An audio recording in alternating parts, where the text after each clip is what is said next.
Wildflower grasslands are a rare and threatened habitat, alive with colourful flowers and buzzing with insects in the summer. Many of the last remaining wildflower grasslands in the southeast are actually concentrated in the high Weald area of outstanding natural beauty. Farmers have maintained these either by low-intensity grazing, in which case they are known as pastures, or by a combination of haymaking and grazing, known as meadows. Continued traditional management is vital to their survival. We would define a weed as a plant that is out of place. It's not supposed to be in the field that it's growing. So we won't necessarily define always docks and thistles and nettles as weeds, because we don't want to eradicate them entirely. But if a weed such as that gets dominant, then it really is a problem weed. In an unimproved grassland or meadow, you will always have a certain amount of weed species, ideally just around the edge of that meadow, and usually no more than 5% of the total grassland area. You should aim to have a balance of species, which includes some weeds, as these plants are utilised by a number of insects and bird species. The problem weeds that you're likely to find in your meadow will be docks, nettles, thistles, ragwort, plus bracken encroachment, particularly around the edge. If your meadow has any of these weeds in large numbers, then some form of weed control will be required. The approach you choose will largely be determined by the problem you're faced with, remembering that some weed species regenerate by seed and some by rhizomes, or a combination of both.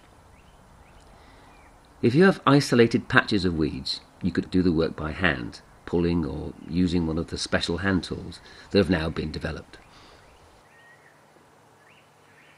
This is a lazy dog tool, and you use it by placing the prongs either side of the plant, making sure you've got the visible root in between the prongs there, and gently ease back, pulling back, rocking on that foot there, easing it up till you pull all the taproot out in a gentle motion. Don't snatch, don't tug, nice and gentle, and you're trying to get all the taproot out, and then as it comes up you see it come away, pick it up, put it to one side.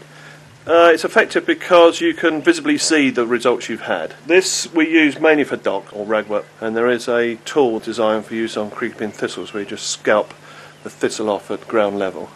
It's an ongoing battle, and you slowly win if you keep going at it. It's a daily chore almost, and you just need to keep at it and then set yourself a target and go for it.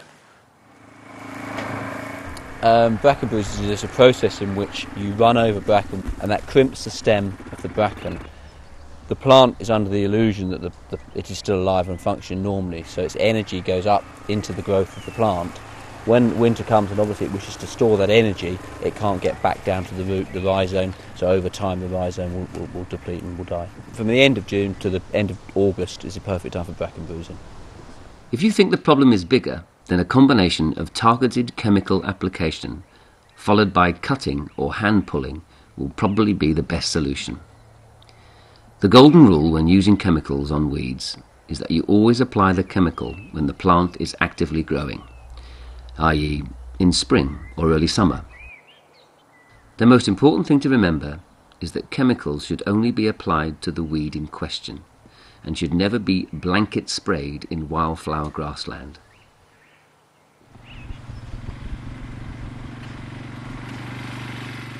Larger scale problems can be treated using an all-terrain vehicle mounted weed wipe. Before using a weed wiper, you should graze the sward as short as possible so that the problem weeds stand above the rest of the sward.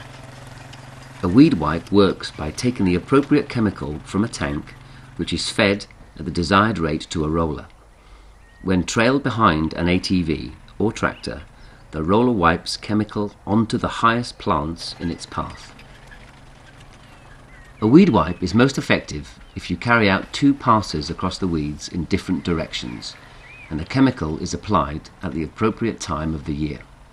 With problem weeds, such as thistles and docks, chemical treatment followed by a program of repeated cutting is a good strategy. It is crucial to cut weeds at the appropriate time. Again, ideally, you cut the weed as it is coming up to setting its flower head, and thereafter you then need to carry out 2 or 3 cutting operations to prevent the weeds from reflowering and potentially seeding. If you are using cutting to control weeds, it's usually sufficient to cut where there are problem areas as opposed to cutting the whole of the field.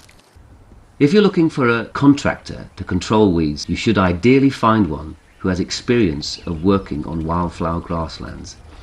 Also, check that they have the appropriate certification. Managing meadows can be complex, so it is important to get some technical advice and support before you manage your meadow. The best place to get advice in the Weald is the Weald Meadows Initiative.